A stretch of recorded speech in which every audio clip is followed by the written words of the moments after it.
स्थानिक गुन्हे शाखा गोंदिया पोलिसांची कारवाई. कत्तलीसाठी गोवंश जनावरांना निर्दयतेने कोंबून अवैधरित्या वाहतूक प्रकरणी 4 आरोपींविरुद्ध कारवाई. 13 गोवंश जनावरांची सुटका.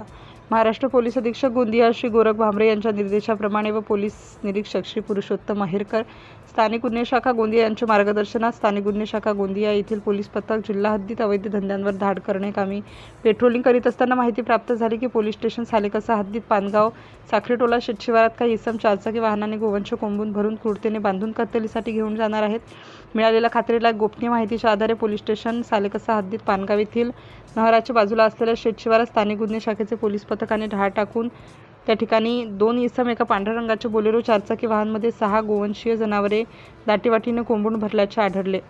पाहणी केली असता 7 नग लहान मोठे पांढऱ्या काळ्या रंगाचे गाई व बैल वाहनामध्ये दिसून आले.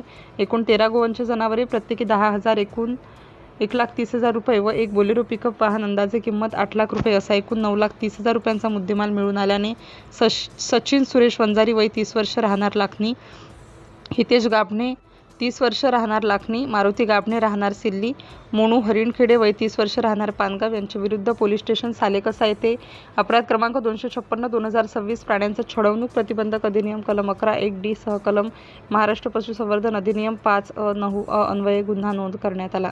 सदरची कामगिरी माननीय पोलीस अधीक्षक श्री गोरख भामरे, श्री अभय डोंगरे, अपर पोलीस अधीक्षक गोंदिया यांच्या निर्देशान्वये पोलीस निरीक्षक श्री पुरुषोत्तम अहेरकर, स्थानिक गुन्हे शाखा गोंदिया यांच्या मार्गदर्शनात पोलीस हवालदार संजय चौहान, सुबोध बिसेन, दीक्षित कुमार दमाहे, पोलीस शिपाई राकेश इंदुरकर, छगन विठ्ठले, हंसराज भांडारकर, स्थानिक गुन्हे शाखा गोंदिया यांनी केली. सिटी इंडिया न्यूजसाठी गोरेगाव तालुका प्रतिनिधी महादेव शेंडे.